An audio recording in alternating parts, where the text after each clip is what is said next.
Now you can hear me. And we are live. Episode 53 of the Plume Cast, my weekly gaming news podcast, where I just pretty much talk about everything that's been going on in the last week of gaming. Stuff that I haven't talked about, stuff that I have talked about.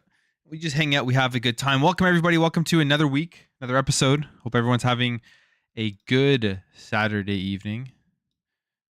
Happy you could join me tonight, hang out, talk games, talk about what's been going on. What's up, Bob? I can see Bob's in here, ready to go. Talking about Skyrim, talking about Assassin's Creed. Which, if you don't like Assassin's Creed Valhalla, I mean, I love that game. That game was great. I was, for me, putting over 100 hours into a game is a lot because I played just such a variety of games. What's up, Josh? How you doing? Welcome to Plumecast. Who else is in here? What's up, Pixel Slappa? So we have it's been an interesting week in terms of financial reports. PlayStation's financial reports, Xbox's financial reports. We already talked about the Xbox one, mentioned it a little bit here, but I want to go over the PlayStation one because I didn't talk about that and make a video on that. Some interesting numbers there as to what is going on at PlayStation. And I think this is something that's, I'm not surprised, to be honest, as to what is happening with them. And I feel like it's, from the numbers that they showed off and talked about, something that myself and many other people have been predicting going forward as to why they're changing their strategy. We'll get into that later. Bob, we will be talking about GTA. Definitely want to talk about the leaks that have come out in terms of the female protagonist and, you know, everything going on with that and the other stuff that they went over. We'll go over that article from Bloomberg and Jason Schreier. There's been some information about a new Tomb Raider game. I absolutely love the last 3 Tomb Raider games. So I want to talk about that because I'm excited for whenever the next new Tomb Raider game is going to be coming out. We know they've been sold to the Embracer Group, Crystal Dynamics, so we'll see how that works out. And some other stuff we'll get into. We'll get into that. But first of all, before we get into it, the games that I've been playing this week. Well, before we get into that, we got Dirt here, Dirt Griggity with the $10 super chat. Thanks, man. I really appreciate that. Welcome. Yeah, that's I'm doing great, having a good Saturday night. Just gonna be talking some games, and appreciate you coming in here and saying what's up, and excited to talk to you in a couple of weeks. Should be a fun time. Other than that, games that I've been playing this week, I've been playing 3 games mainly. One game I want to highlight because I was surprised at how much I'm loving it. No, not because I thought I think it's a bad game or anything, but I didn't think I'd get into the expansion for Forza Horizon 5 as much as I am. Forza Horizon 5 Hot Wheels, probably one of my favorite games that I've played this year, without a doubt. One of the most fun expansions I've played in a game in so long. And yeah, I've been playing tons of hours of Forza Horizon 5 Hot Wheels. It's incredible. It's incredible what they do over there at Playground with the quality of their content, quality of their games with Forza. As someone who isn't like a huge racing game fan, I'm not that into cars. I'm not that into simulation racing or anything like that. They have me completely hooked with Forza Horizon 5 and Forza Horizon 5 Hot Wheels. It's actually insane. I know this game came out in November, but man, I've been getting into that a ton. I'm going to try to 100% that entire expansion because it is that fun. And I'm really excited for Forza Motorsport now, just because of how much fun I'm having with Forza Horizon. I think that game's going to be absolutely incredible. So if you haven't checked out Forza Horizon 5's Hot Wheels yet, go check it out. It seems like there's like over 1 million players already into it. That's like insane that many people have already bought the expansion. And I'm sure there's a lot more that just haven't played yet because it was hitting over 1 million in terms of concurrent players at some point. And yeah. It's maybe not concurrent, but there was 1 million players that have played the expansion. It's great. It's absolutely great. And if I could put Forza Horizon 5 back into the game of the year talk, I would do it. I would 100% do it, even with just that Forza Horizon 5 Hot Wheels expansion. It's that good. I've been playing a Xbox 360 game, Dante's Inferno. Blown away by how good that game is. It's like a Devil May Cry and a Bayonetta style of game, but man, is it good. Is it fun? The gameplay is tight, fast. When you're playing it on the Series X and even the Series S, but mainly the Series X with the backwards compatibility upgrades, it's insane how good it looks for a 360 game. Even like the the facial animations of your main character of Dante is like, it's so good. It's so good. And I can't believe that game came out on the 360. If you haven't tried out Dante's Inferno, it's in Xbox Game Pass Ultimate. It's an EA game. And you like Devil May Cry, you like Bayonetta, you like just like fast action games with like combat as well as different, I guess, magic abilities, or whatever you want to call it. Go check it out. It is really that good. There's also that cool element of like punishing people for their sins or abolishing them, which is something completely different from those other games, something I hadn't experienced before in a game like that. So very, very cool in that sense. And some of the character models, like some of the enemies in that, is the craziest I've ever seen. Like you have demonic babies with sword hands that you're fighting and stuff. It's just insane. But yeah, it's a great game.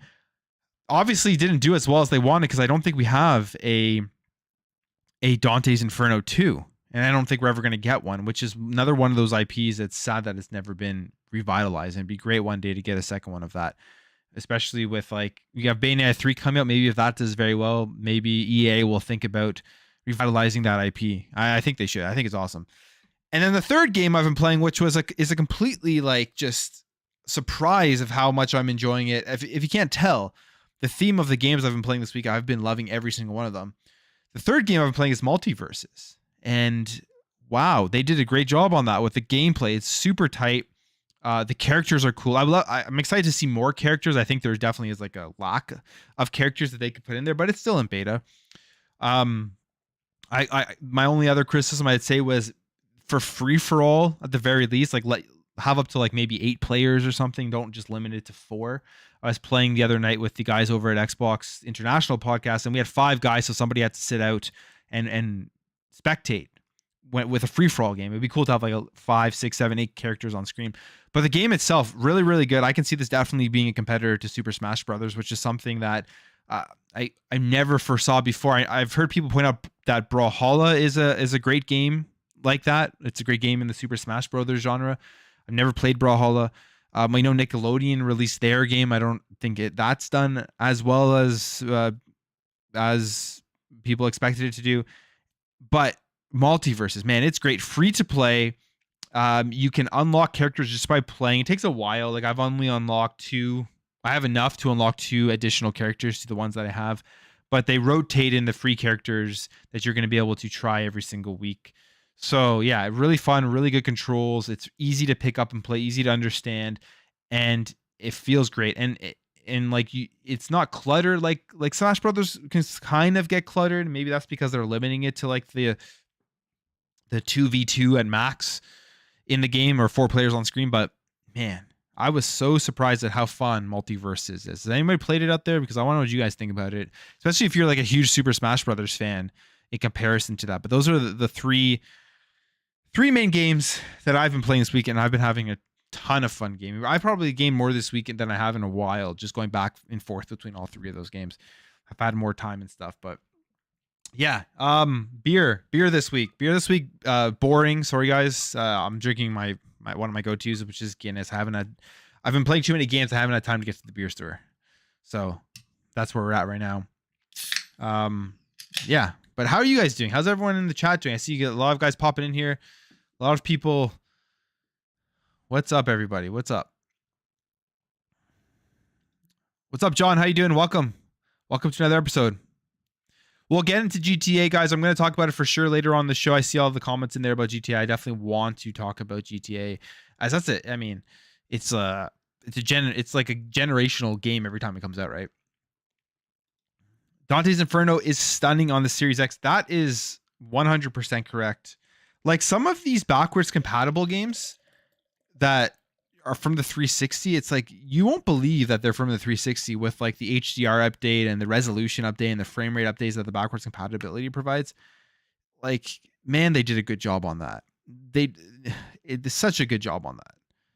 One of the best things that's going to last throughout this entire life cycle of this generation, people are going to forget about and not talk about anymore. But man, the backwards compatibility is second to none on that console. And then if you have like the developer mode and you do the emulation, all that crap, it can't be beat. It really, really can't be beat. It's really, really well done. Even who's just curious, how many 360 discs do you still have? Oof, that's a great question. I have a lot of 360 discs. I'd say, I don't know, like a lot, over 100 maybe. I don't know, something like that. I have crate. I don't know what you call them, but they're like these big plastic boxes, and they're full. I don't have enough space where I live to display them all. But eventually, when I move and get a bigger place, I'm going to have a shelf and have all my 360 games. But I have like crates. I still have crates of I have a couple crates of like 360 games at my parents' house. I have a lot. Put it that way. I have a lot from when I had the 360, and then I went on kind of like a collecting binge too. I want to say like 2-3 years ago when 360 games were extremely cheap, like selling in Canada.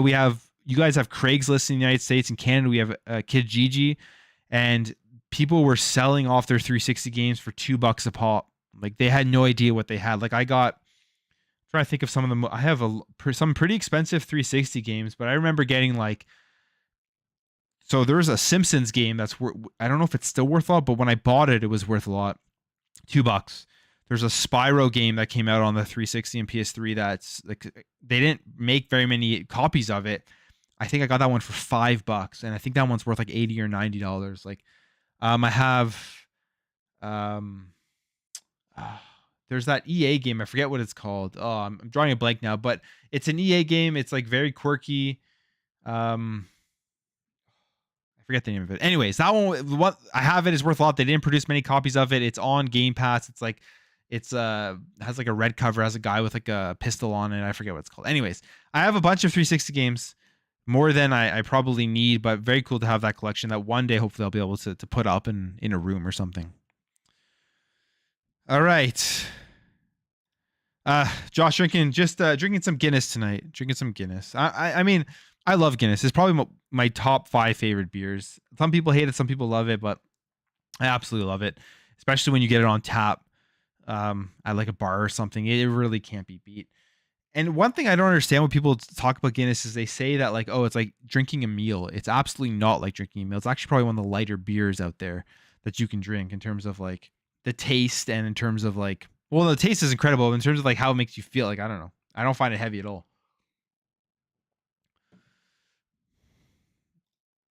What's up, Shrew? Hey, man, appreciate that.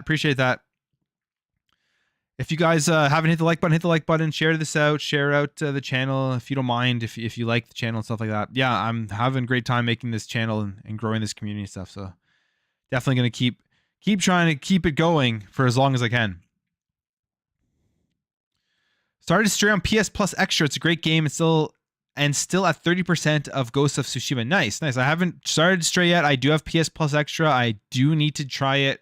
I will eventually try it. I'm actually playing through so the first time I've played my PlayStation in a very long time, I'm playing through Sifu, which, man, that game is great. And I hope that comes over to other platforms because it needs to. It's a great game. It's like a modern take on a beat 'em up in 3D.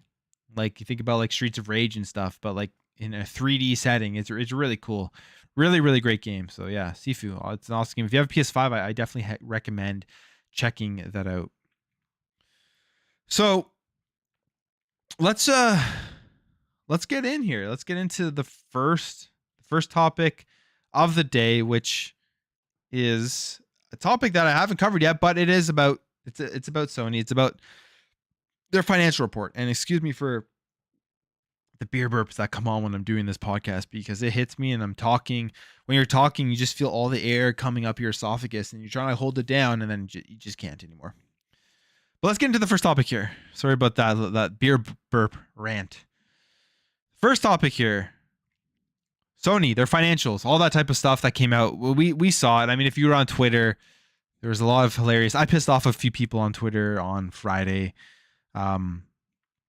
basically saying if PlayStation should raise the price of the PS5 because we know that their fans and their fanboys will be okay with that. They'll pay it and they will celebrate paying it. No, I didn't say it in those words, but yeah, pissed off some people on Twitter, which, you know what? I don't generally get into the console war stuff on Twitter, but sometimes you just got to troll and make some jokes. And it's funny how serious people take it. But, Yeah, they put out their financial reports. This is a report from The Verge saying Sony warns of weaker PlayStation business as game sales wobble, which I mean, I'm not surprised whatsoever that everything in gaming has been down. It was down on the Xbox side, but it's down even more on the PlayStation side. So they say here Sony has cut its annual profit outlook, warning of weaker PlayStation game sales. The forecast comes as Sony revealed it shipped 2.4 million PlayStation 5 consoles in its recent quarter, up only 4% from 2.3 million shipped during the same period last year.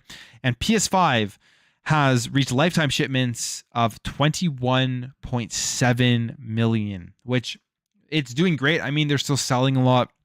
They're obviously having issues with their supply chain and getting enough consoles out there to meet the demand.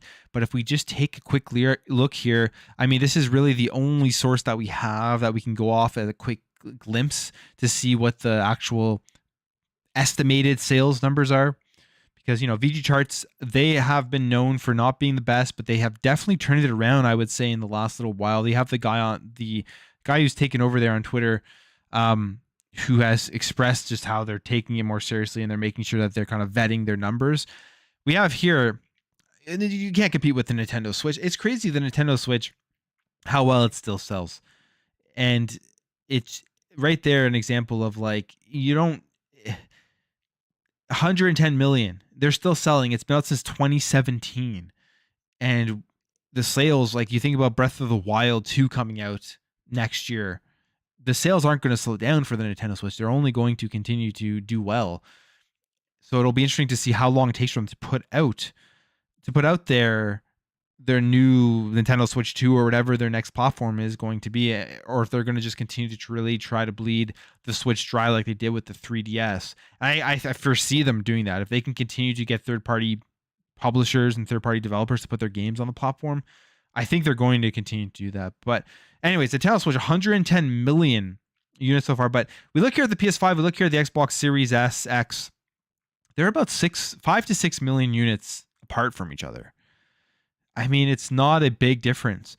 And in a generation where the actual console sales themselves is particularly for Xbox and for PlayStation soon, because you can see them completely just copying Xbox and going in the same direction as they are with their ecosystem. The hardware sales themselves, they don't matter as much as they used to. They really don't, like what they did with the Xbox One and the Xbox 360. It's the ecosystem right now. But the fact that Xbox has a booming subscription service with Xbox Game Pass, which is the leader and is going to be the leader for a foreseeable future. It's going to be like that Netflix where they're the first in, they've done it the best. They're going to have competition, but the competition is always going to be trying to catch up to them. They're still doing extremely well just on their hardware sales alone. And all those narratives before these consoles released that you need console exclusives to sell your box, that putting Xbox first-party games onto PC as well as Xbox is going to cannibalize their console sales. All of those narratives that were created absolutely destroyed so far this generation, and they will continue to be destroyed because the one thing people always seem to forget when they talk about console exclusivity is that the majority of people don't even play first-party games. They buy a console to play third-party games with their buddies. They buy a console to play the Call of Duties, to play the Maddens, to play the Apex Legends, the FIFAs, that type of, literally that's like majority of the people purchasing consoles is what they do. And obviously we're seeing that play out right now with the sales and everything. But yeah, so 21.7 million for PS5 and Xbox is right there behind them. But with all of those numbers, they say here hardware sales are slightly up year over year. Software sales have plummeted 26%. 26%. In an investor call, Sony blamed the game slump on a lack of big PlayStation titles this year compared to 2021 and less time spent playing games in general. So I guess according to Sony, Grand Theft Auto 7 and Horizon Forbidden West are not big PlayStation titles. So that tells me two things. As much as people hype up those types of games, people don't play them. People don't buy them and play them nearly enough to help them increase their their sales numbers for their software sales. I mean, essentially, Horizon Forbidden West, a massive game, right? Came out what, February? Grand Theft Auto 7, Grand Theft Auto, a huge franchise, been around forever. I mean, I remember back on like the PS1, you would think that would be boosting a ton of people going out and playing the game. We know Grand Theft Auto 7 had a huge like debacle with its release with the microtransactions, and it the game just wasn't where a lot of people wanted it to be, but it's still, I think, sold okay. They're still down 26%. And you think about 2021, what came out in 2021? Spider-Man Miles Morales came out in 2020. That was a launch game, right? What even came out in 2021 for PS5? I can't even remember that right now. 2021 PS5 launch games. Ratchet and Clank, right? In June? Is that what came out? Demon Souls, that was a launch game, right? That was a 2020 release. Someone's got to remind me here, but 2021. Okay. I think it was like Ratchet and Clank. That was pretty much it. I don't know. What else was out in 2021? Anyways, let me know in the chat what it is, but like Ratchet and Clank was the big one out in 2021 for PlayStation 5. And I guess you could say arguably 2022 has had bigger games, and they've had more than 2021. So I don't know. I don't understand. What is this? PS5 exclusive. Every game released and confirmed so far. Okay. So we have this. You got Demon Souls. This is PS5 launch game. Direction Alters, PS5 launch game. Ratchet and Clank was 2021. Returnal. Okay, Returnal was another one, but I don't think that one is nearly as big as a Horizon Forbidden West or Gran Turismo 7. Spider-Man, I mean, remastered, okay. Yeah. I guess that's it. I mean, I guess I'm drawing a blank because I can't think of anything else. But let me know in the chat. Well, I'll get to the comments after the segment, and I'll see if you guys can remind me of any of that stuff. But yeah, I would say Horizon Forbidden West and Gran Turismo 7 are two massive games. So saying that there's no big PlayStation titles this year compared to 2021, I don't know. It pretty much is just saying that the PlayStation gamers, like what I said at the beginning, first party content isn't the biggest thing out there. People use your platform to play everything on it, and third party is much, much bigger, which is, I mean, a known thing, which again goes back to it destroys that narrative that you need a console exclusive in order to push and sell the console. But continues on here and say, backed up by monthly active PlayStation Network users dropping 3% to 102 million, which is interesting as well because they released the PlayStation Plus, and you would think that with that new service, you have to sign up for the PlayStation Network. The users would increase. And they say your Sony released Gran Turismo 7, Horizon Forbidden West early this year, of course. But Elden Ring, they're blaming it on Elden Ring. Elden Ring arrived at the same time across multiple platforms and stole the limelight. So yeah, I mean, Elden Ring was huge. No matter what platform, it was the best selling. It was the biggest game. It's going to win Game of the Year. It's a great, incredible feat in video games. And I'm all 100% agree with all the takes on Elden Ring. It is that good. So yeah, it is the game of 2022, and people are going to be talking about Elden Ring for a very, very long time. But if you're pushing a platform and the main thing you're pushing to get people into your platform is your first party titles, it's not really an excuse to use Elden Ring or anything like that as to why the software is down. Reuters reports that Sony has now revised its annual profit forecast down 16% for its gaming business as it anticipates another fall in game sales next quarter, alongside costs associated with its recent $3.7 billion Bungie acquisition. So this here is,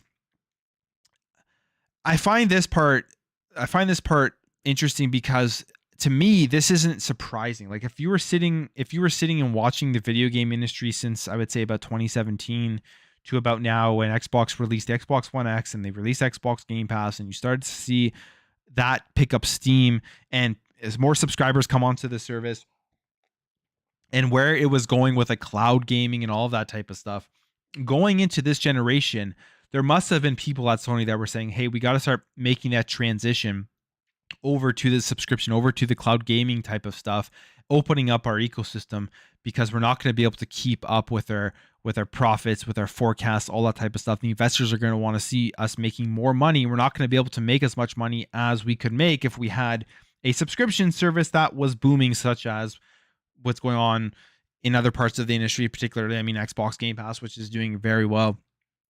And there must have been somebody in there before they released the PS5, but they still went ahead and they just kind of ignored all of that and released the PS5 on the premise that you're going to want to buy this console. You're going to have to buy this console to play all of our first party content, which clearly right now, as we're seeing it, is not paying off with what they're doing.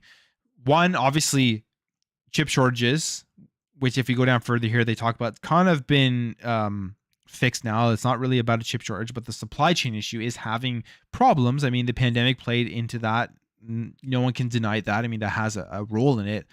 But they're literally just not able to meet the demand of the amount of people that want a PlayStation. And the best way to offset that is to give people access in more ways than one, which is what Xbox had been planning since 2017. I mean, when they released Game Pass in 2017, they were planning for the next generation. That was just like their, I would say, beta of getting people used to the idea that you're going to have a subscription service where you pay a monthly fee and you get tons of content, and to see if it was going to be able to take to the market. And obviously it did.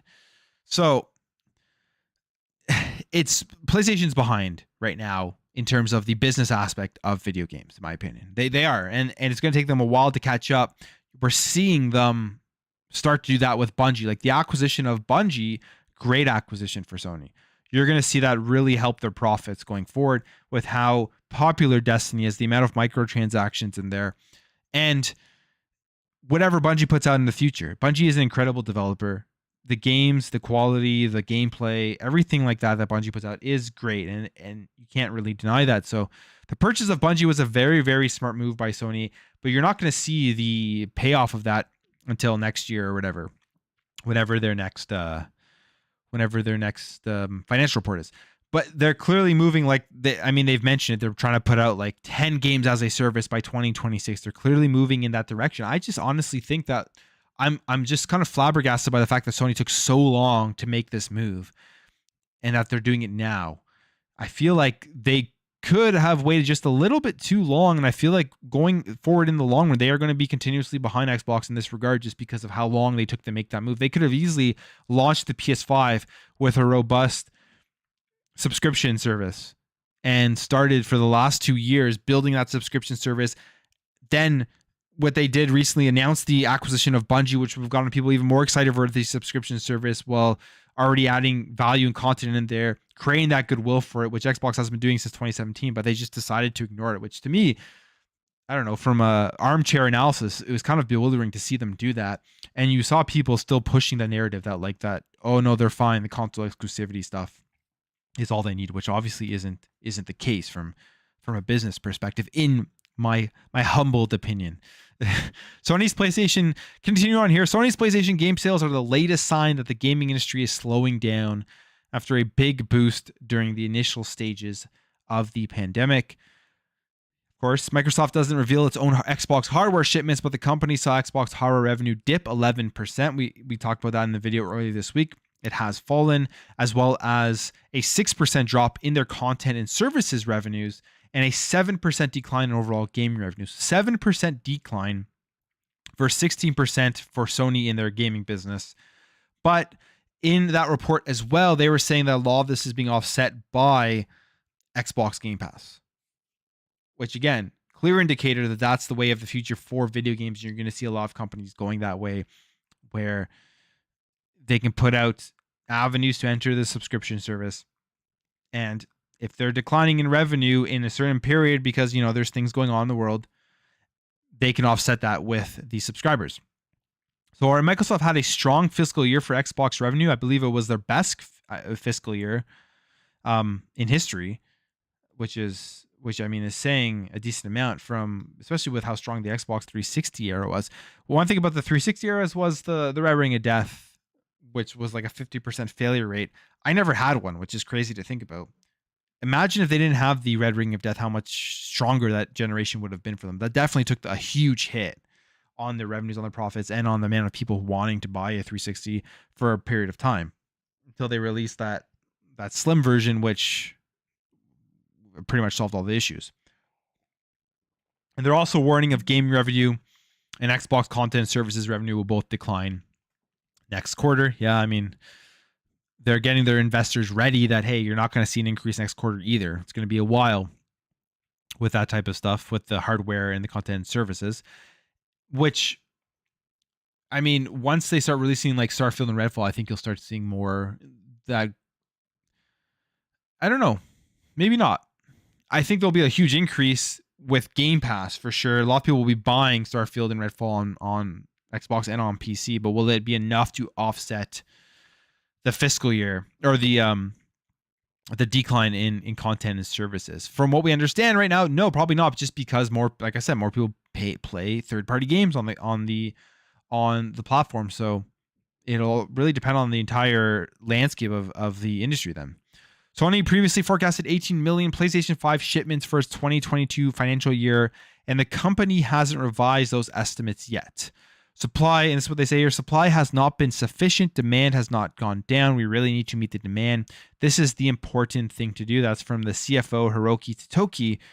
And there's nothing you can do if there's supply chain issues, if there's chip shortages to meet the demand. You just kind of have to wait to be able to do that.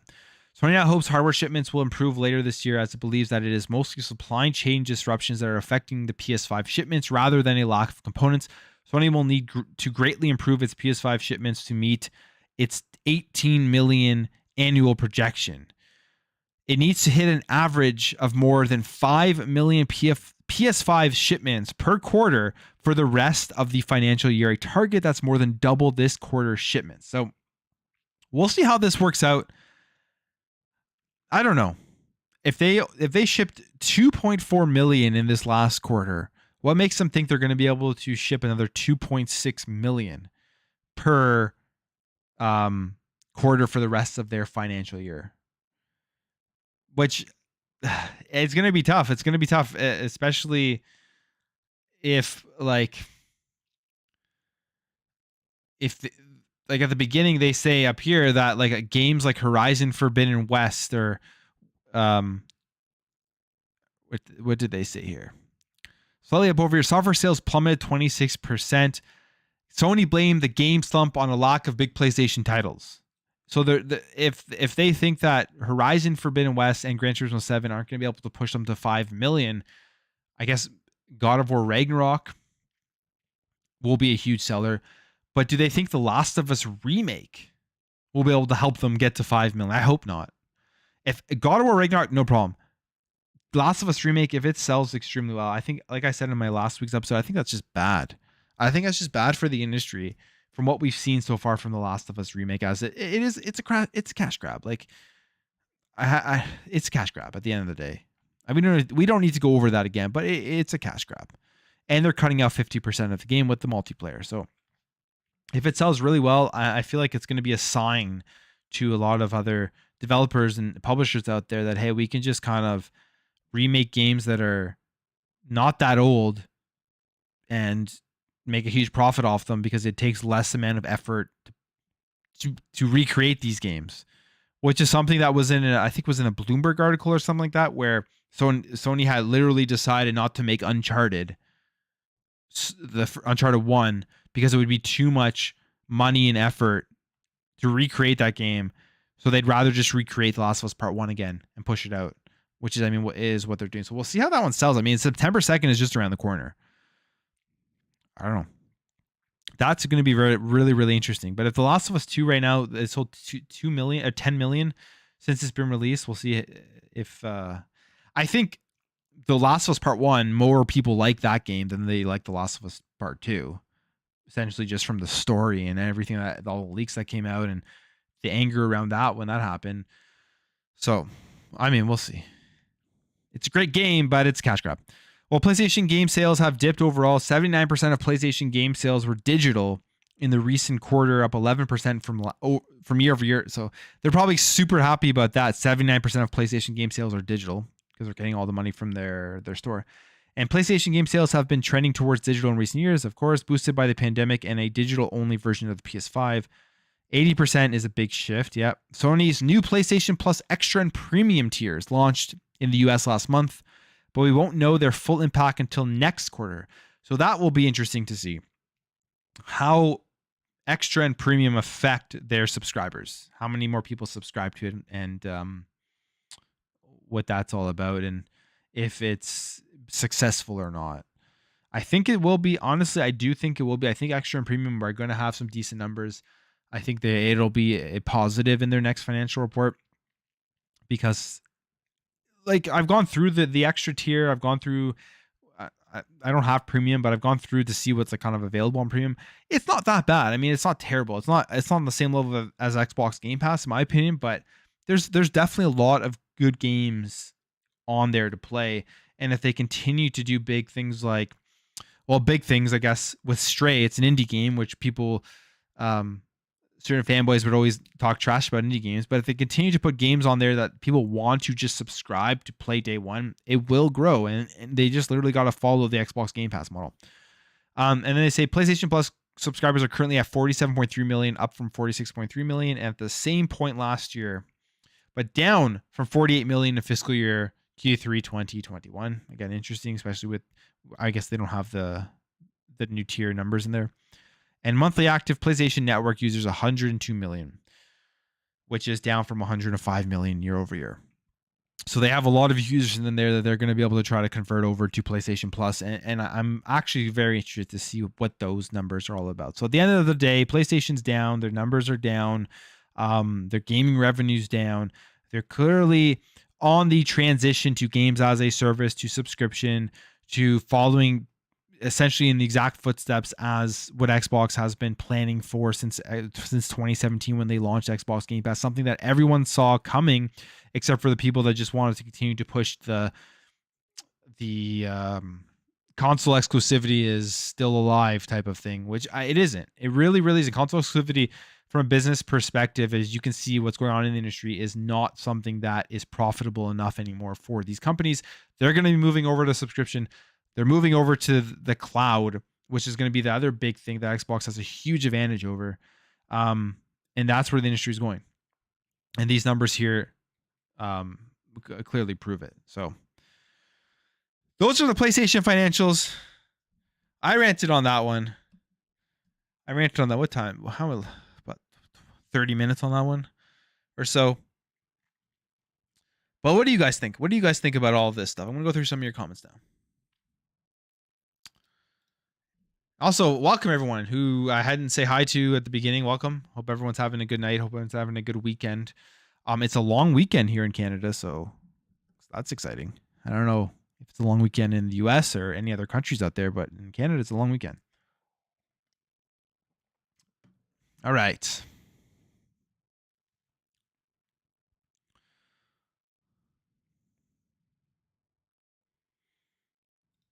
A lot of people here saying that after the Activision Blizzard deal closes, that Microsoft will be done acquiring studios. Do you think that's true? Personally, don't. Do I think it's true? I think they are done acquiring huge studios for at least a couple of years. Will they acquire smaller studios that they work with? Potentially. Smaller, like ones that are working on in the Xbox game publishing division, seeing how they work with them, that type of stuff, potentially. But I don't see them acquiring another like huge billion-dollar, multi-billion-dollar deal. I personally don't believe that they need to. I think that at this point they have plenty of studios right now that once they all start putting out games, they'll be unstoppable almost in terms of a subscription service where they essentially have enough studios to put out games. Maybe like they have enough studios to put out a big game every single month. Not that they're going to be able to do that. I don't think. I think what their goal is every 3 to 4 months, but they have enough big ones to do it every single month. So I don't think that they need to. I think what they have to do right now is something that we're seeing across the entire industry happening with all the delays and everything, is that there's not enough. How do I say this? And again, this is just an opinion, a layman's armchair opinion, because I don't work with any of these companies, so I don't actually know 100% what's going on. But it seems like there's not enough like leaders in a lot of these development studios to kind of put their foot down and push games in the direction to get them out in a reasonable time. Because yeah, people want the best quality. I'm all for delays if it makes the game a much better product when it comes out. But if a game's been in development for 3-4 years, you announce the release date a year ago, and it's games are continuously getting delayed, and then there's like they're unsure of the direction of the game, all that type of stuff. That obviously isn't good. That's an issue with, I would say, the leaders at those development studios. But what do I know? I don't work there. I think that once they can get that all into check and everything, that's really all they need at this point. They really got to focus this. They got to focus that throughout this generation, they get the release schedule down where they're releasing a big first party Xbox game into Game Pass every couple of months.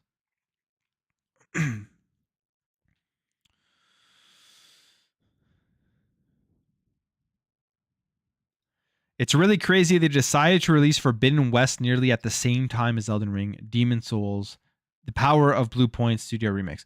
Okay, so Demon Souls, yeah, that was a 20. Was that 20? That was a launch game, right?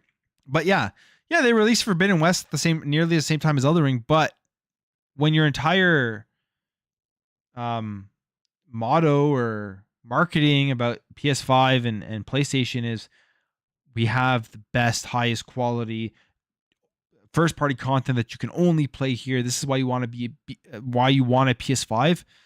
Why you would think that they should have enough confidence to not worry about any third party games, which obviously that's not the case. Well, I mean, Horizon Forbidden West, right? Like Horizon Forbidden West and Grand Theft Auto 7, those aren't big enough games to push your platform forward. Then it's a clear indication right now that first party content locked to a console is not the way forward for these companies. All right, I got the elephant in the room for PlayStation, the $70 price point. I own both PS5 and Xbox Series X games, but I sure as hell am not paying $70 for new games, even for games I want to play like Horizon. I mean, I agree. I'm not either, I'm not either. In Canada, they're $90, $89.99 for a PS5 first party game. All other games are $79.99. So, yeah, I'm sure as hell not doing it either. Like, imagine paying, so with taxes and everything, it's going to be $100 for The Last of Us remake for me if I were to go out and buy it on day one. Imagine paying $100 for The Last of Us remake, a game that has no new gameplay. They have cut out the multiplayer and they just added new shiny graphics. Like, that's insane. It's not about everyone has their own intrinsic value, but I mean, objectively looking at that, it's not worth that money whatsoever. It just isn't.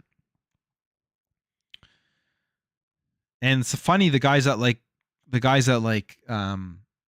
love to like talk trash and say that, oh, you just don't want to buy games because you can't afford it or anything like that. It's like, tell me what rich people are just throwing their money at big corporations for things that aren't valuable. Nobody who's rich is doing that. You know what I mean? Like, it's just a stupid argument.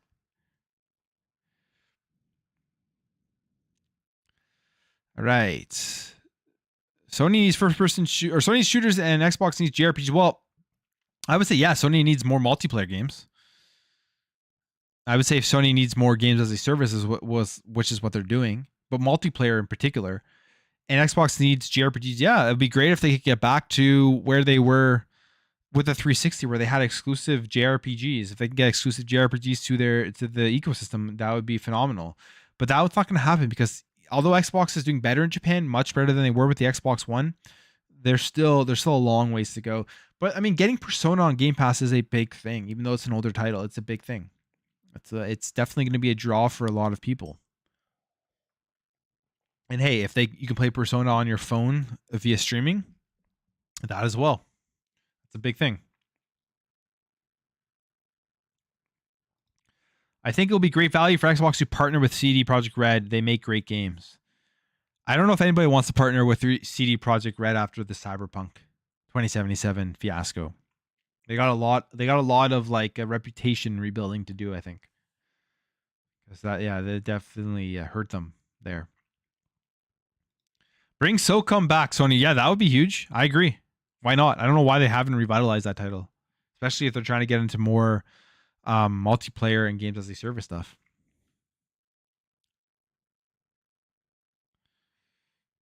What else we got here? Watch Sony remake Horizon 1. I would not be surprised. I would not be surprised. PS5 remake edition. They need a remake of the PS5. They need to slim that monster console down.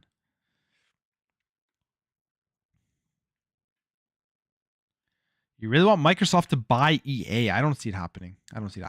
They got to get Activision Blizzard deal closed, and they gotta launch a bunch of Activision Blizzard games into Game Pass, and then they got to start releasing all of that stuff, like all of their first party content on a regular basis. Because 2022, right? The narrative right now is Xbox again. People have gone back to Xbox has no games, which is obviously false.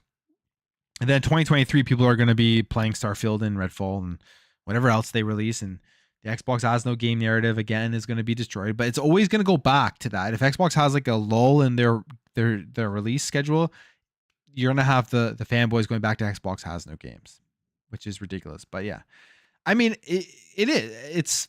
I'm not going to sit here and say it's good that Xbox didn't release any first party games in 2022. They definitely should have. I mean, that was they screwed up in that sense. They put all their eggs in the basket of Starfield and Redfall. They didn't have a contingency plan, and they dropped the ball on that.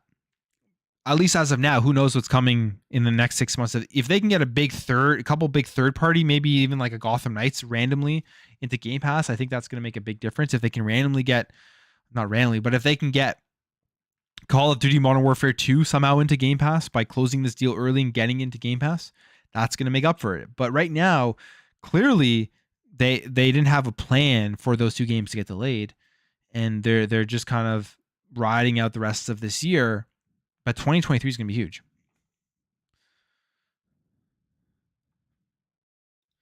I have a Series X and a PC. Would rather buy a new GPU than a PS5. Nothing interests me game-wise on PS5, and Sony being very anti-consumer lately. I mean, the only thing that interests me going forward is God of War Ragnarok on PS5 right now. I am interested in God of War. I love I like the entire series.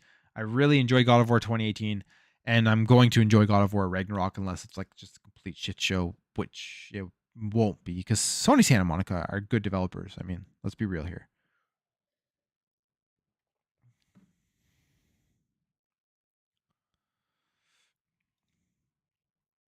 How is it going to sell well? Part 2 only sold 10 million copies between 140 million PS4s and PS5s out there. Yeah, that's true. Who was it? I think it was Colin Moriarty who said that. What's that? 1 in 12 PS4s that had The Last of Us Part 2. Not good. I mean, that's not what they want from that. I don't think. It seems low.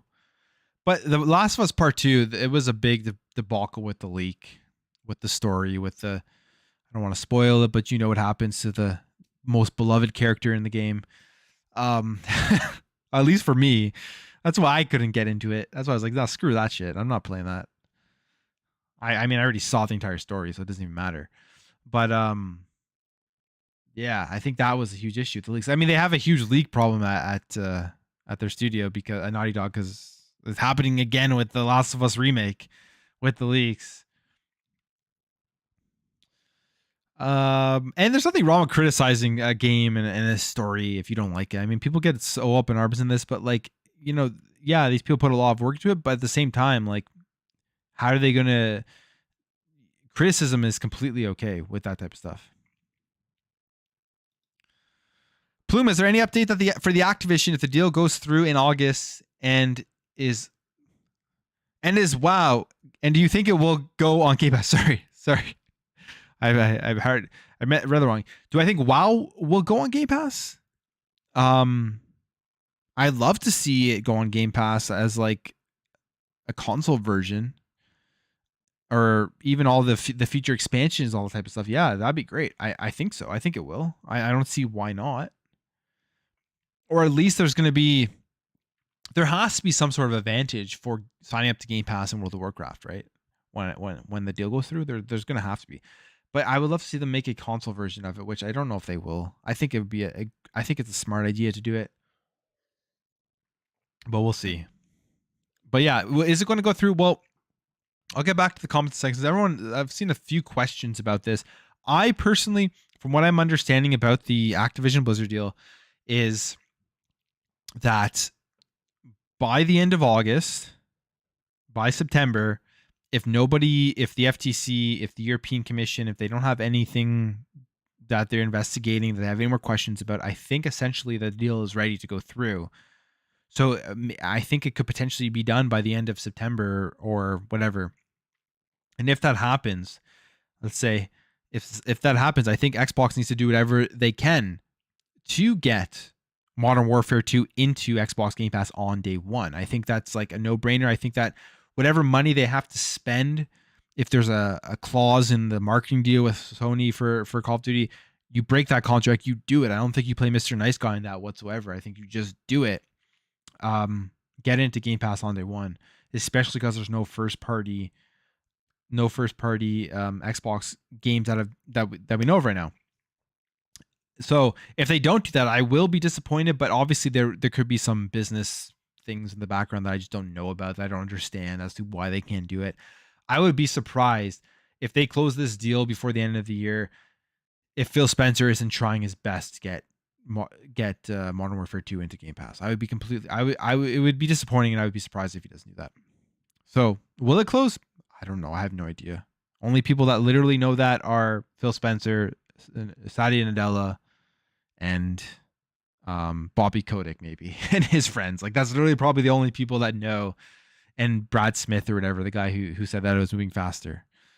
So we'll see. We'll see what happens on that. But if we do look at this here,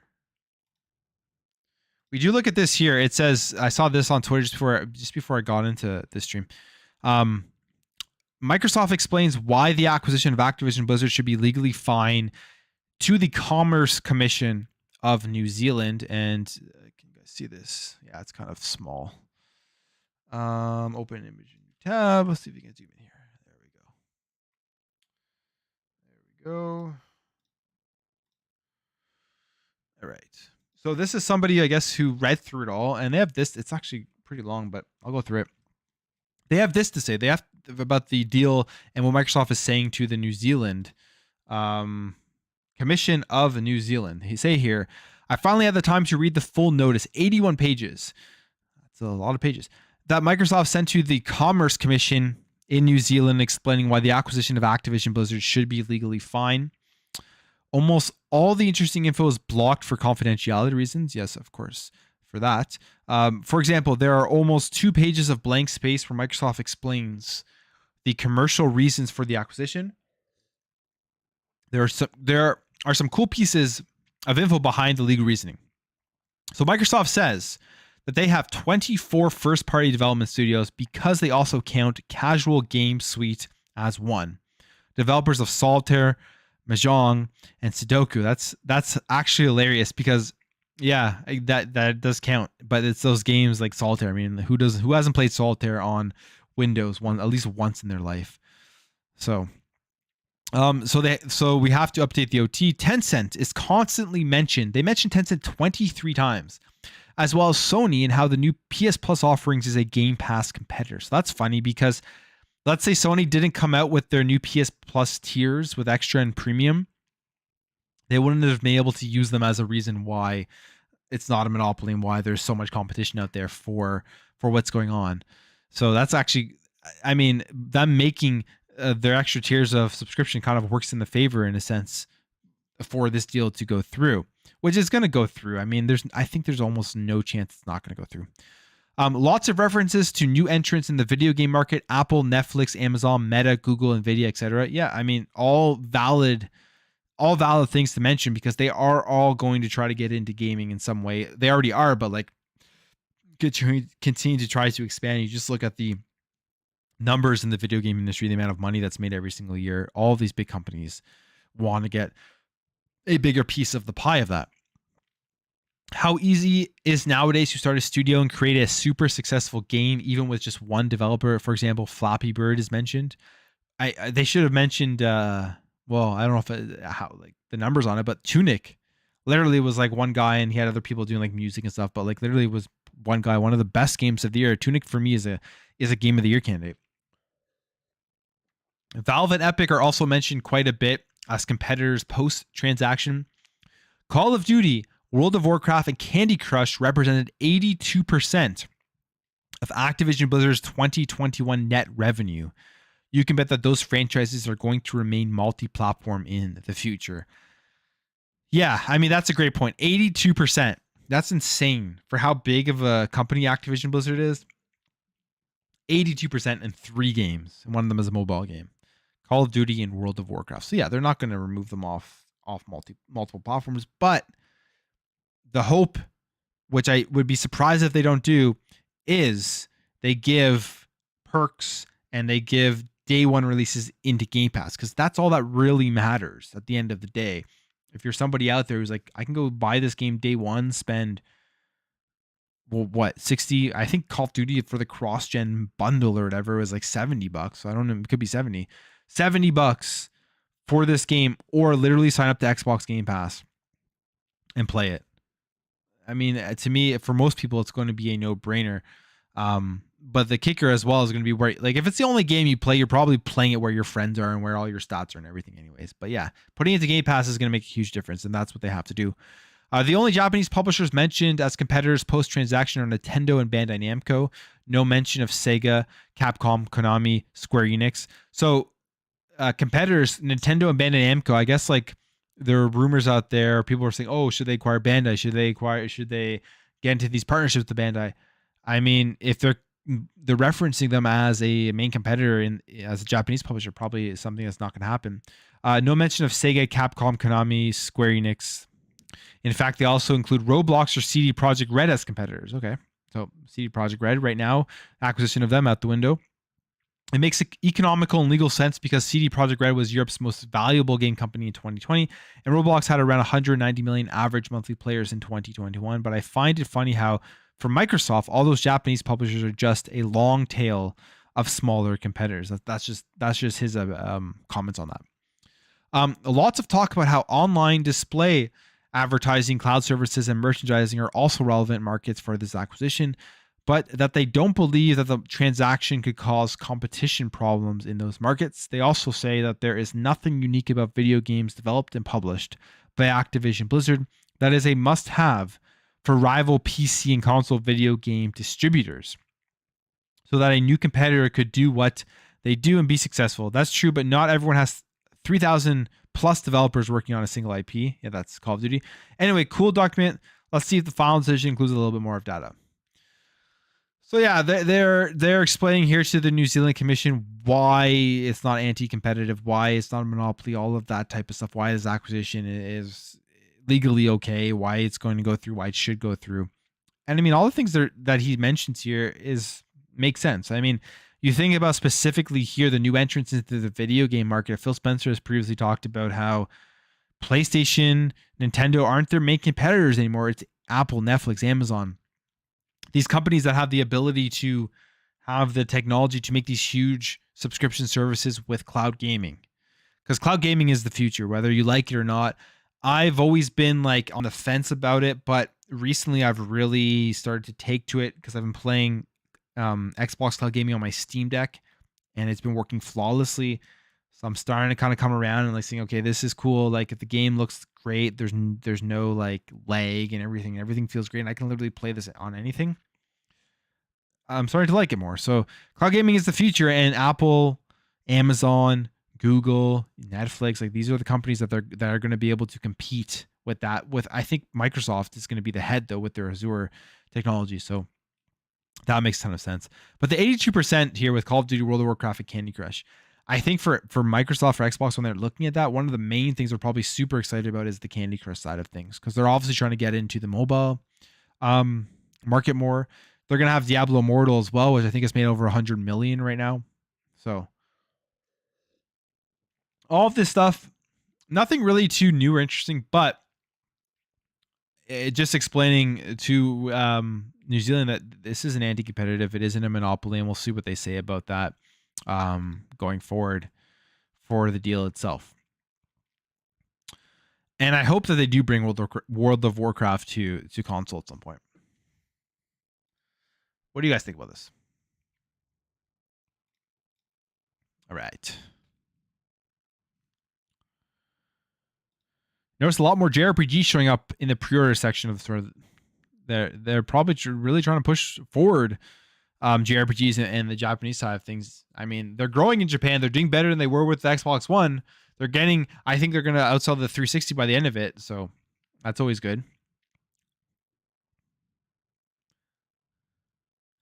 Sony have that old gaming mindset. It's not really about adapting, but if they don't adapt quickly, they could lose the generation or worse. We'll see. I don't know if they'll lose it in terms of console sales. I don't think they will lose it in terms of console sales, but what will be the best comparable, I think, at the end of this generation is active users and time spent on the ecosystem, on the platform, on the network. Because like you could have 100 million, zillion, bajillion active users, but if nobody's active, or you could have 100 million, jillion, bazillion users, but if nobody's active, it means nothing, right? Let's see what we've got here. Let's see what we've got.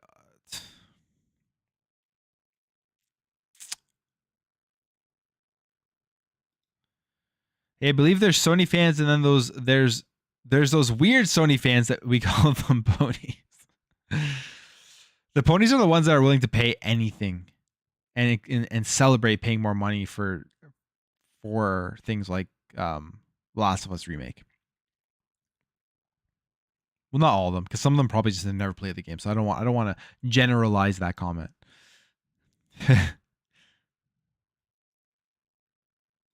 Should be in bed right now, but staying awake to watch this. And oh no, it's Alex there. Well, thank you, Void. I appreciate that. I appreciate you staying awake.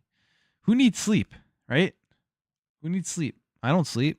You don't need to sleep either. I'm just kidding. If you get tired, have a good sleep. The data shows people are buying PS5 to play COD, Madden, NBA, Minecraft, and Fortnite. And you know what? If that is true, I haven't double checked that data, but I'm going to take your word for it. I'm not surprised. It's not a surprising thing to me.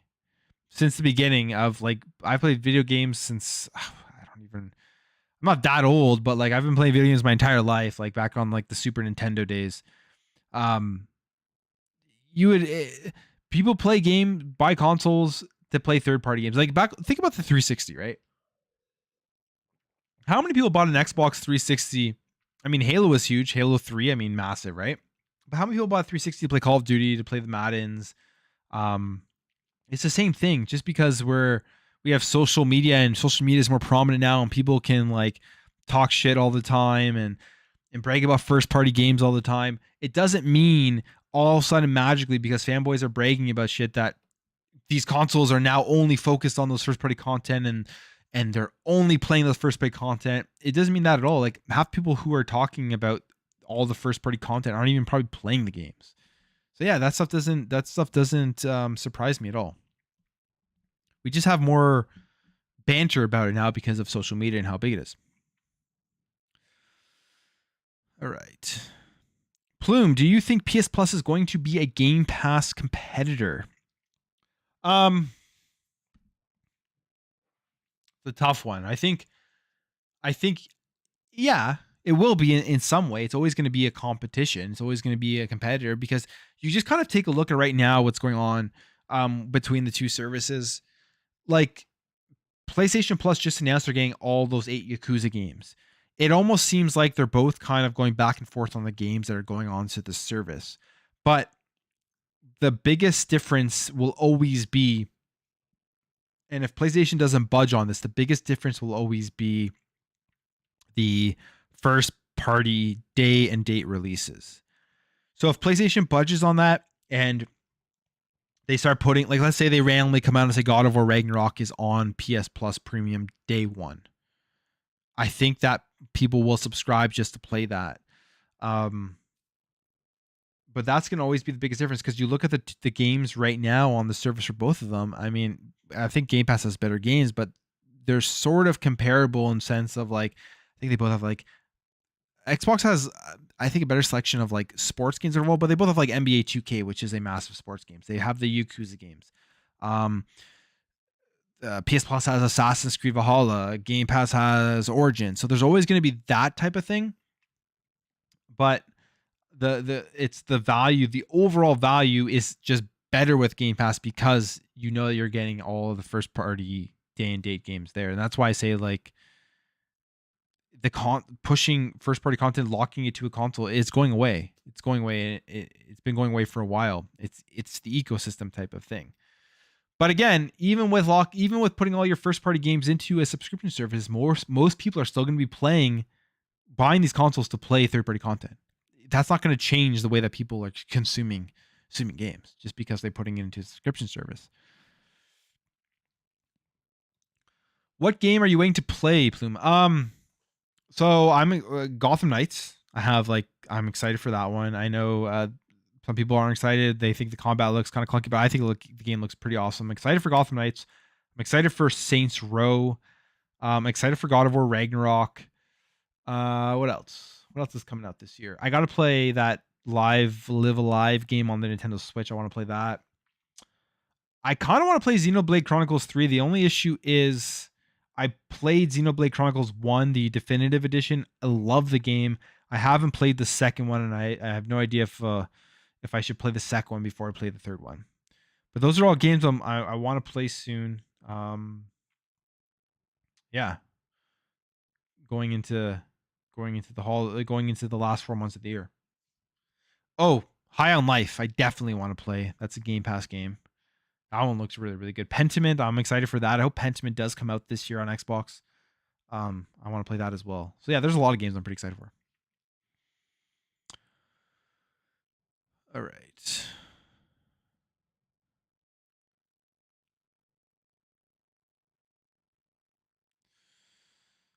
Okay, so let's move over here.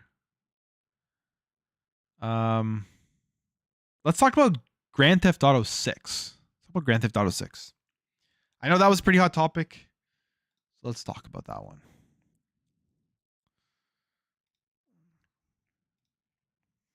All right.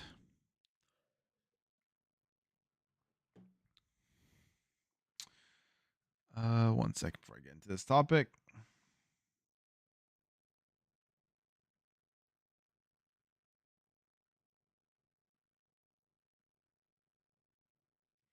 All right, Grand Theft Auto 6. So we got these leaks coming from Bloomberg from the world famous, controversial, people love him, people hate him. I believe it's Jason Schreier, right? Yeah. Anyways, from Bloomberg at the very least. Some leaks on some Grand Theft Auto 6 information and at the same time the GTA 6 stuff that has come out. It hasn't been like fully confirmed by like Rockstar or anything, so it's still kind of a grain of salt thing, but Bloomberg's publishing it, and depending on what you think about the validity of that, this is some information we have right now about Grand Theft Auto 6, and there's a lot of people going back and forth on this. So let's just go through the article. The development of Grand Theft Auto 6 has been slower than impatient fans and even longtime employees have expected, despite morale across the company being higher than ever. So as we know, there was like some controversies that when happened at Rockstar. They've changed the direction. They've made it a better place to work, which has had to do with reducing crunch and all that type of stuff. So the development of GTA 6 has been lasting longer. I mean, when did GTA 5 came out during the 360 and the PS3 at the end of that generation, right? So and it came out on the Xbox One, the PS4, and on the PS5, and on the Series X. So it's been a long time for Grand Theft Auto 6. So you'd think that they would have something almost ready to go for Grand Theft Auto 6. Now here's the big thing here that people are up in arms about, or people don't care about. And it has to do with the protagonist of the game. So there will be a female protagonist. It says here the game will feature a playable female protagonist for the first time, according to people familiar with the matter. The woman is Latina and will be one of a pair of leading characters in a story influenced by bank robbers Bonnie and Clyde. Developers are also being cautious not to punch down by making jokes about marginalized groups that people said in contrast to previous Grand Theft Auto games. So this is like the big thing people have been debating about. People have been like angry or don't care or whatever. And for me personally, the fact that there's a female protagonist, I couldn't care less. It doesn't matter to me, especially because here they're saying it's going to be like a Bonnie and Clyde influence, meaning that there's going to be a female and a male protagonist in this game, and like Bonnie and Clyde, the story that they could develop around that could be very, very cool. So I'm actually pretty excited to see what they've developed for that. So to me, that part, not an issue at all. I think generally I'm like I think some things are ridiculous. You have people who get mad about everything. This one I just think is really a non-issue that there's a female protagonist. Doesn't matter. Where it goes on here and says, though, developers are also being cautious not to punch down by making jokes about marginalized groups, in contrast with previous Grand Theft Auto games. So that, you have like the people who, what is it? You have the woke and the anti-woke crowd, all that type of stuff. I don't think the female protagonist at all has anything to do with that. What I do think that could potentially hurt the game at all is if the developers at Rockstar are starting to censor themselves in terms of their jokes and everything like that, based off of what this is saying. I don't know. Like it may not be that at all, but I just feel like if you've played Grand Theft Auto for its entire time, they've literally made fun of everyone. It's been a game. It's a satire. They've made fun of everybody. And I just hope going forward into Grand Theft Auto 6, they don't take that away from what the game is. Everyone knows that's what the game is. So I hope that they don't, because I feel like the writers censoring themselves in this game, no matter who they're making fun of, I think it'll lead to an overall worse product for it. But we'll have to wait and see. Because like if you play Grand Theft Auto, you know what it's all about. You know that it's jokes. You know that like that's what it does. It makes fun of literally every single group. As someone who's played Grand Theft Auto since PS1 days, literally makes fun of every single group, and it's kind of a part of the, I don't know, it's part of the game. So taking that away could be, I don't know. Well, we'll see how they handle it. But other than that, I have nothing too outraged about there being I've no outrage that there's a female protagonist. I don't know why people are outraged about that at all. Doesn't make sense. The game's release is likely 2 years away. Industry analysts anticipate that Grand Theft Auto will be sometime in Take-Two's 2024 fiscal year, which runs from April 2023 through to March 2024. All right. So from this, I have a feeling that's not coming out till 2024. I would be surprised if Grand Theft Auto 6 comes out in 2023. You think that they would like start to talk about it and show it off more rather than just these leaks. The game has been in development in some form since 2014, although there are loose schedules in place. People interviewed for this article said they didn't know of any firm release date and that they expect the game to be at least 2 years away. Yeah, so 2024 is probably when it's going to be coming out, or even 2025. I mean, we'll have to wait and see on that. It depends on how deep they are in it, because what they are saying right now is that it is going to be a massive game. They have reduced the size of the map itself, but it says here the original plans for the title, which is codenamed Project Americas, were for it to be bigger than Grand Theft Auto games to date, or bigger than any Grand Theft Auto games to date. And early designs called for the inclusion of territories modeled after large swaths of North and South America, but they've had to kind of bring that in a bit.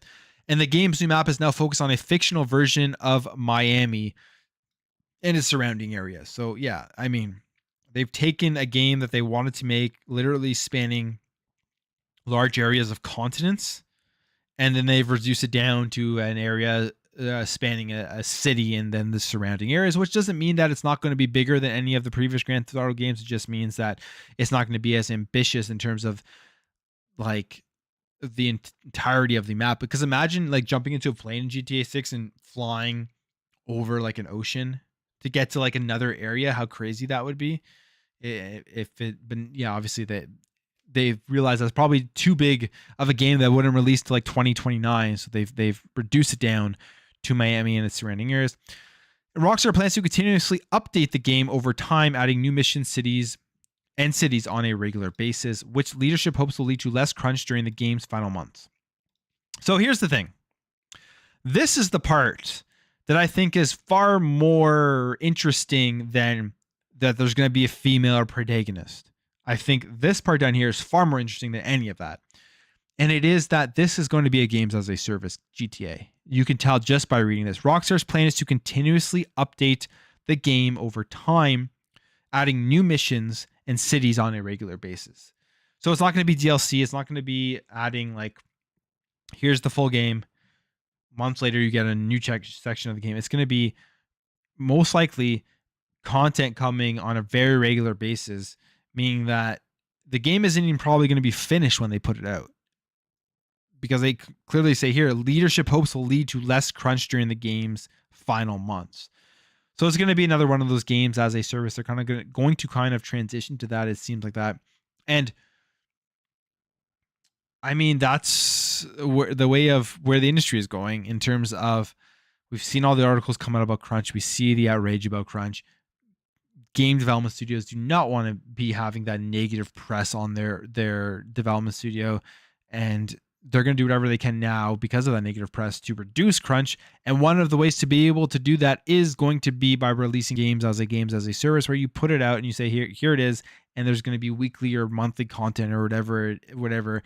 And the game is going to have all the content right from the beginning, which is something that is, depending on how you look at it, it's a big change from where games were back in the day, where you'd buy it and it was all there on the disc or all there on the cartridge.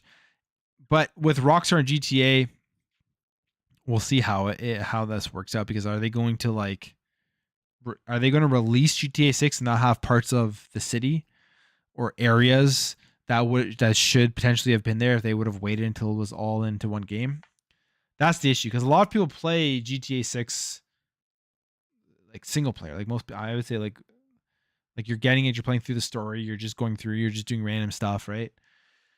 And if you're going to have to wait weeks or whatever to get a section of the city that previous games you would have visited, it would have all been there when it released. I don't know. I'm not, that will be interesting to see how this works out.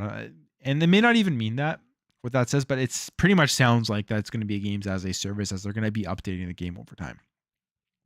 So that's GTA 6. Who knows when this is going to come out? I'm thinking it's going to be coming out in 2024, 2025. I don't think 2023 there is a chance that it makes its way out, but we'll see.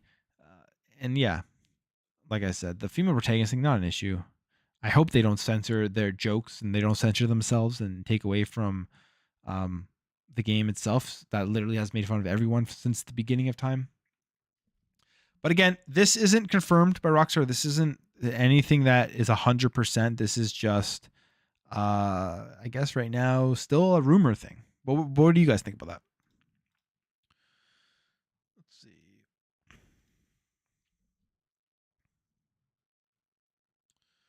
All right.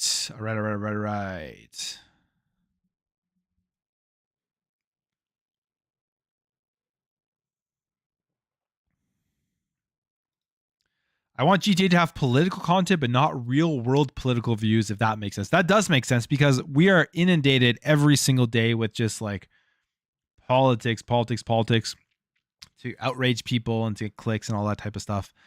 So yeah, I would love there not to be real world politics as well. Doesn't bother me. My son put me off GTA games for life. All he did was play GTA 5, and he made me hate the damn thing. Well, he'll probably only play GTA 6 too when that comes out, if you get him the game. The South Park of video games. Fair point for sure.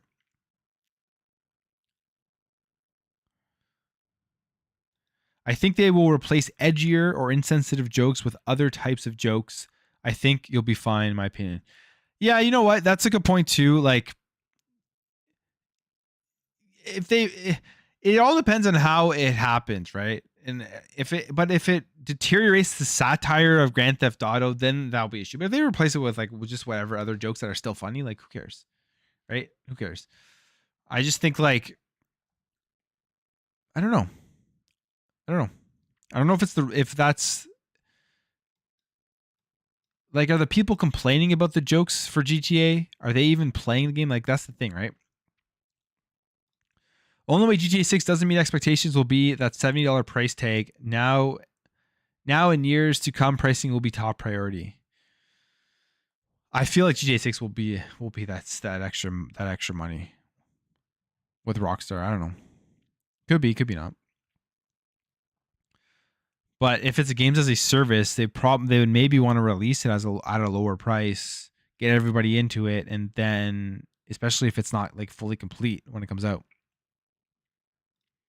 I think GTA 6 will be graphically mind-boggling anyways. I mean, we've already had a taste of it from the Matrix demo. That's true. Yeah. I think GTA 6 will be insane graphically. I also think the upcoming Coalition games will be insane. Gear 6, all that type of stuff. They've worked on the Matrix demo and damn, that thing looked awesome. So yeah, I'm excited for that. Think it's going to come out in 2026? It could be.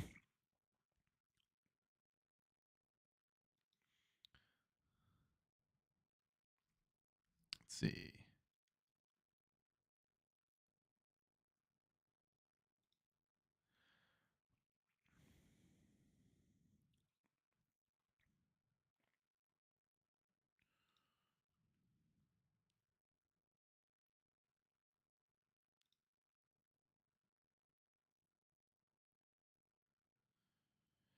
All right.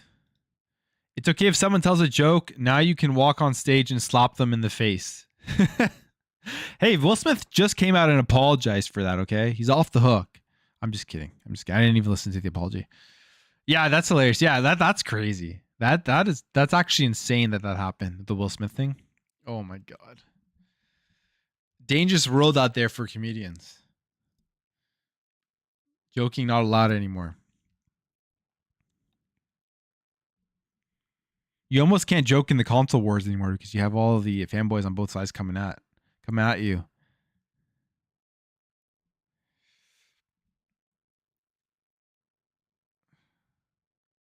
Oh no, what is going on here? All right. Why do all these freaking spammers get in?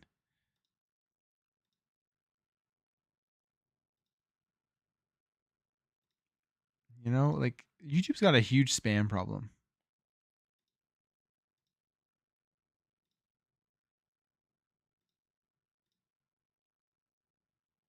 Huge spam problem. YouTube. I know you're not listening to me.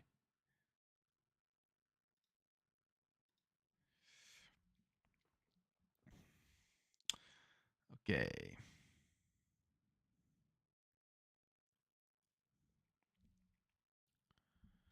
Gear 6 is going to blow our minds. I agree. It's going to be nuts.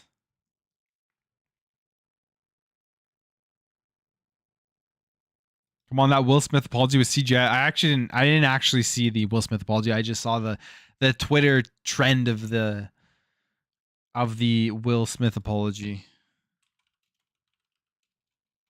But yeah, that's hilarious. Like, should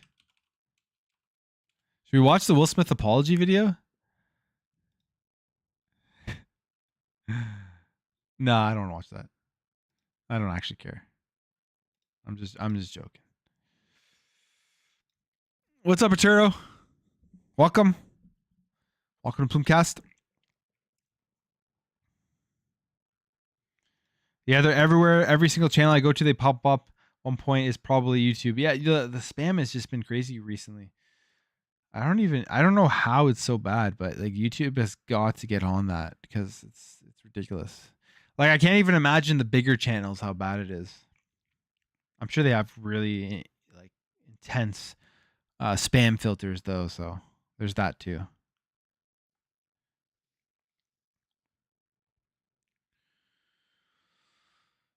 All right.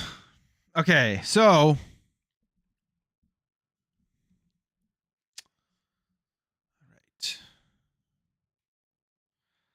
last thing to talk about here.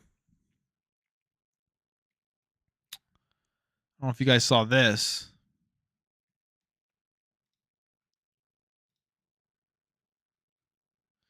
But we have some more information on the next Tomb Raider. Speaking of female protagonists, and a game that one of the best female protagonists out there, Tomb Raider and we got a script that's in development for it, which is a game that I was wondering if they were going to continue with it, because we had the reboot with the last 3 Tomb Raider games from Crystal Dynamics, which I thought were just absolutely incredible games. I loved every single one of them, even the third one, which a lot of people criticized, but I thought it was still a great game. I was wondering when they were going to make a new Tomb Raider. Then you had the Embracer Group come in and purchase Crystal Dynamics. Something that I'm going a little bit off here on tangent. Something that we saw this interview earlier this week with Stephen Datu, who from Eidos Montreal, talking about how he thinks that a lot of this has to do with, you reading in between the lines, with Sony wanting to buy Square Enix and them offloading these studios that Sony wants nothing to do with, saying, if I read between the lines, Square Enix Japan was not as committed as we hoped initially. And there are rumors, obviously, that with all these activities of mergers and acquisitions, Sony would really like to have Square Enix within their wheelhouse. I heard rumors that Sony said they're really interested in Square Enix Tokyo, but not the rest. So I think Square Enix, Masuda-san put it like a garage sale, meaning that they're trying to just offload these smaller North American studios that Sony will not want, in order to help, I guess, to make that deal with Sony to purchase Square Enix. We saw some rumors about, which I don't know if it's true or not, but we saw some rumors about Sony purchasing Square Enix China or something like that. Seemed like it's hard to tell if that was real or not. We'll wait and see. But Square Enix could potentially be purchased by Sony sometime soon. We see the deals that they have with Final Fantasy, so I wouldn't be surprised.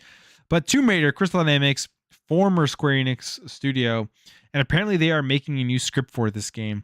It says here, this is from Sacred Symbols, from their podcast.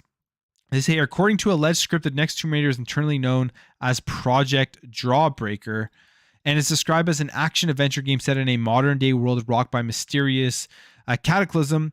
And according to the alleged casting notes for Lara, the project is looking to cast authentic British actress in their mid-30s in the prototype of Emily Blunt or Rosamund Pike, and the role will involve a romantic scenes with another female character. Lara Croft is now at the top of her game. Gone are the days of the young, inexperienced woman dealing with matters of legacy and familial reckoning. Lara has let go of her childhood and fully embraced the life of an adventurer. Her legendary career has been lauded and printed in tabloids, tall tales of adventure that have inspired a new generation of Tomb Raiders to seek their fortunes in the world. With this new phase of her life, Lara fully accepts her place among the ruins. For many years, Lara plunged the depths of forgotten places, played cat and mouse with many nefarious opponents, and worked to uncover, preserve, and protect the lost secrets of the world, lest they fall into the wrong hands. And they keep going over here, saying, as the years have passed, Lara has become lonely at the top. The beginning of the next chapter presents Lara with a quintessentially adult problem, facing something too big to handle alone. And she's going to encounter challenges she can only overcome with a team at her side. Collaboration is foreign to her. She's always succeeded alone in this situation. CJ Fish out of water. So the next Tomb Raider sounds like it is going to be a Tomb Raider where you're going to be commanding or playing as multiple different Tomb Raiders rather than just Lara Croft, as she is coming to the end of her career, which I think is kind of reining in potentially a new trilogy or a new bulk of Tomb Raider games with brand new characters to go forward, because obviously Tomb Raider has been around for a very, very long time. They remade it, and to go forward in the future, they're maybe thinking that they got to kind of revitalize the character itself, give it a new identity, give it a new relationships with other characters, all of that type of stuff. And it sounds like that's what they're going to be doing here with an upcoming Tomb Raider game. Probably won't be out for a very long time, as this is just the alleged script for the development of the game. I'm thinking maybe 2 or 3 years before we see an update to this new Tomb Raider game. But it'll be interesting to see how this all turns out, because we know now Crystal Dynamics is a part of the Embracer Group, and can they continue to make the quality of games that they made under Square Enix? I would assume so. From what we understand about the Embracer Group, even from this article here, they mentioned that they're pretty much hands off on the studios that they buy, and that they allow them to continue to do the stuff that they were doing previously. They're obviously just trying to build it. That's another another company, the Embracer Group, that I would foresee could potentially be launching some sort of I don't know, subscription service or cloud gaming service with the amount of developers that they have under there. But Stephen Datu here from Eidos Montreal, as we know, again, sold to the Embracer Group, had this to say about them, saying, CEO Wing Force, I don't know how he's managing it up now. Or Datu is formerly at Eidos Montreal. He's not there anymore. Says, I don't know how he's managing it up now. I mean, yes, leave autonomy to the studios to a certain point, but you leave autonomy when there's a strong vision. IO knew what they wanted to do. I think they weren't able to do it when they were within the group of Eidos because of head office, so that changed their lives for them. But I would leave certain groups autonomous when they have demonstrated that they have a clear vision, know-how, and leadership. And again, I've mentioned all the heads of the studios that left the 3 studios of Eidos. There's a reason why I wasn't the only one who left. So this is a very fair and good point, I would say. I would say for a couple of reasons. First of all, he's commenting here on Crystal Dynamics and on Eidos Montreal and on the studios that got sold from Square Enix to the Embracer Group. But you could take what he's saying here, and I would say that's what Xbox kind of has to do with their first-party studios. Autonomy is great. You allow these developers to have creative autonomy after you've purchased them, or even if they're currently in there, to come up with these just great ideas and all of that type of stuff. But at the same time, you have to kind of select which groups are autonomous. The ones, like you said here, have demonstrated they have a clear vision. Because if you don't have a clear vision of where you want the game to go, that's where you see games continuously getting delayed. That's where you see the articles coming out where studios are upset because they wanted the game to go one way, but it went the other way, such as what came out with the Initiative article where Gallagher was like, I'm putting my foot down. We're going in this direction because we have to get this game moving. All that type of stuff. Autonomy is great, but there has to be a leader in there that understands which areas of the development studio have clear visions and which ones don't, and which ones have the know-how. And that leadership has to guide them so that the game is developed in a timely manner and comes out and is high quality and all that type of stuff. So what he says here, I think, is something that is dead on for how studios should be managed. Like you have to understand. You can't just let everyone just run wild or nothing will ever get done. But yeah, a new Tomb Raider game apparently in the works with pretty much, I say, phasing out Lara Croft, which could be cool. We'll see what the characters they come up with. I absolutely love Tomb Raider games. One of my favorite series, the ones that the Crystal Dynamics remade, and even the older ones back in the day. I remember playing through those on like PS1. They were just always great games. And again, a female protagonist that is a very strong female protagonist that a lot of people love and has been around for a very, very long time. So the thing of when we're talking about the GTA thing here, the thing about it being a female protagonist, like I said, not to me a huge deal. But yeah, are you guys excited for Tomb Raider? Have you played the previous Tomb Raider games? What do you think about it? All that type of stuff.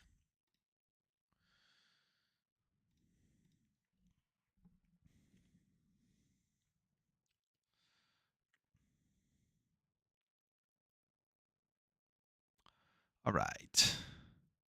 Tomb Raider reboot on PC. Lara hair setting max. Yeah. Her hair will be flying around. And the detail would be pretty wild. Need all the 360 exclusives on Game Pass. That would be very cool. Yeah, I haven't thought about that, but that'd be very cool. There's probably so many licensing deals because those exclusivity deals for those IPs are probably no longer. I don't know.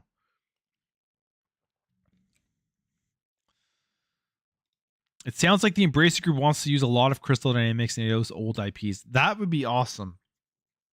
I would love to see that jumping into the back catalog. It's just like I would like to see Xbox jump into the back catalog of Activision Blizzard when that deal is finalized. I really, really hope they do.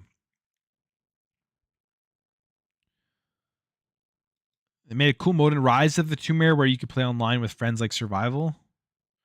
Yeah, I mean online. I wonder if they will add any new online stuff for this next one, especially if they're doing a group of characters. Feels like that would lead into that.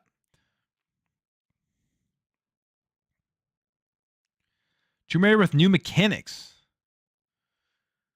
I don't know. The mechanics in the other ones were pretty good.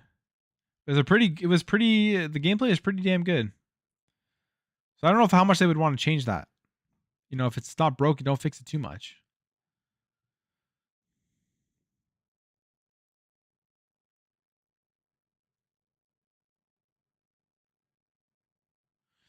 It's Lara, not Laura. Yeah,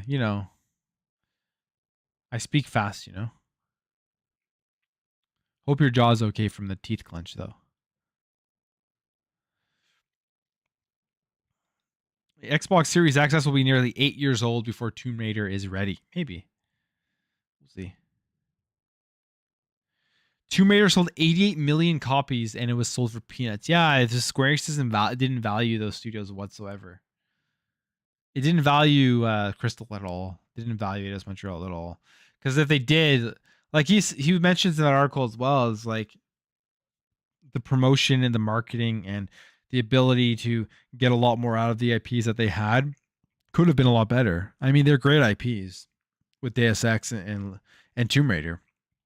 You would think they would have really wanted to capitalize on those, and instead they just sold those studios off for 300 million. It's pointing towards something. They are. I wouldn't be surprised if Sony does buy Square Enix. It's all kind of pointing towards that.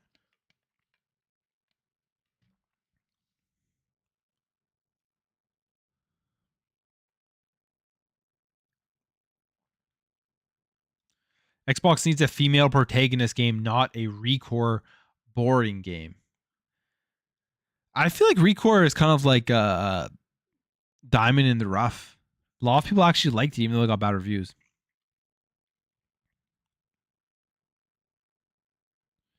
Do I think Microsoft will acquire EA? No, I don't think so. I don't think they will. I do not think they will. They already have a good relationship with them. I mean, you get all the sports games into Game Pass. Like, I don't know. Do they need to? They don't need to. They don't need to acquire EA. They need to start pumping out the games from their current first party studios.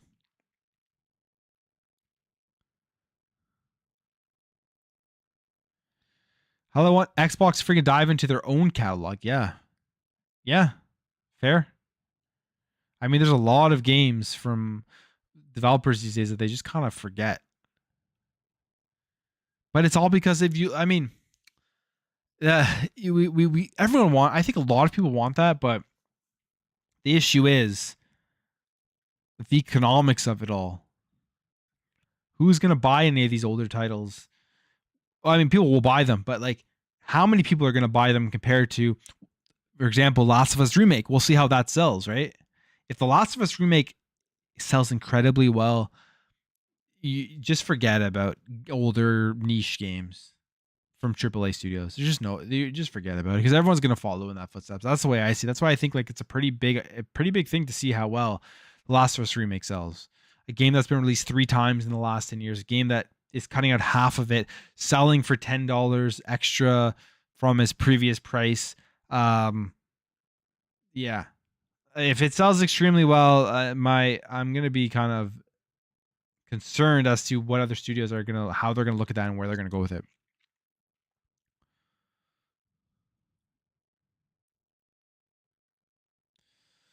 All right.